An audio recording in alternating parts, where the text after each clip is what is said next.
What's going on, everybody? It's Cam, and today I have 5 tips for you guys that are going to help you instantly improve in Apex Legends Season 12.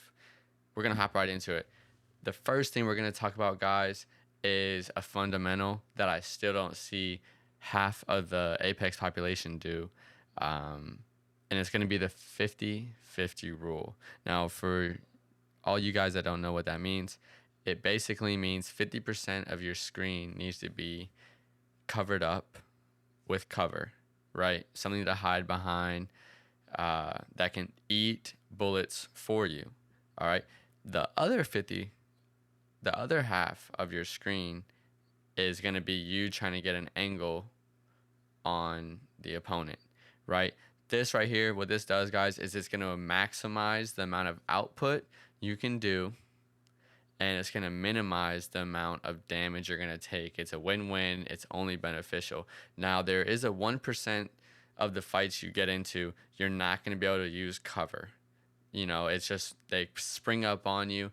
You're caught out in a bad spot. When that happens, guys, you're going to have to rely on your movement and how fast can you snap on them accuracy-wise, right? If it's me and I'm caught out, I'm going to instantly try to slide and then stop my slide to kind of mess their tracking up. And in the meantime, I'm trying to snap on the target and do a little salsa, dodge some bullets. You already know. All right, guys, the second tip I have for you is something I like to call control the fight. And what I mean by that is you have to be able to manipulate it in your favor, whether that's through positioning, team firing, you know, any example, any situation of the word. But one thing that I think comes with controlling the fight is you can say winning your ones or only exposing yourself to one of the enemies at a time. You always need to make sure that you're not having two individuals firing at you at the same time, because if you recall on a moment that you've done that in the past, it typically doesn't go in your favor. And it's not because you're a bad player, it's because Apex Legends is a game that takes extremely long to kill someone in terms of FPS. And if you're trying to, this isn't Call of Duty where you could double headshot and, 2 milliseconds.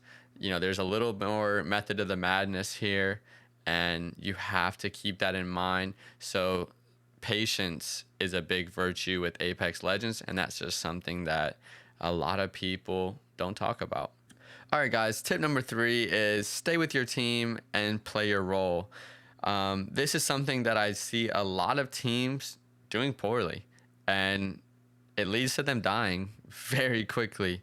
So what I mean by this, guys, is I know it's self-explanatory, but I want to dissect it a little bit.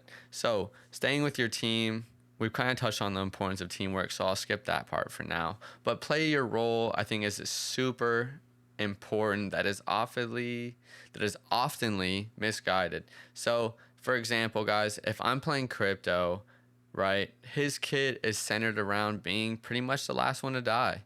So I need to make sure that I try to control the scenario and manipulate the fight. See how these are all kind of tying together and making it to where I am the last one to die. Make sure that I'm positioning and pushing up safely and methodically with the team. I need to make sure that my EMP goes off. I need to make sure that I scan, even if it's for a brief time. And I need to make sure if things go bad, I can back out, grab banners, revive my teammates, and get a second crack at the game. So whatever your kit is, guys, whatever your role is, make sure we're utilizing it, right? That player, that legend you chose has gifts and it has flaws. Make sure that you're utilizing everything about that character. All right, guys, the 4th tip I have for you is the counter strafe. Now, this one's a little tricky to explain, but it's so important that I think it needed to be in the video anyway. I think if you play on controller, which I do, this needs to be how you shoot your weapon. It's, like I said, hard to explain, and you can see in the video, whatever way I'm moving, I'm shooting the opposite direction. Again, I know that sounds complicated. I'll make a video on it later, but just to be simple, if you're moving to the left, pull your right stick down and to the right a little bit. That's kind of where you get the counter. It takes the recoil pattern out of the gun and turns it into a laser beam, for lack of a better word. All right, guys, the fifth tip I have for you is sweet and simple. Comes with playing the game and building your confidence, but you have to have a hunter's mentality. Any good team, good player that you run across, they are going to try to fight at all costs. They're going to be super aggressive, calculated aggressive, but aggressiveness for sure. And it's something that comes with just playing the game, but try to work on your hunter's mentality. Guys, that's all I have for you. If you enjoyed the video, consider liking and subscribing. Thanks, everyone. Have a great rest of your day.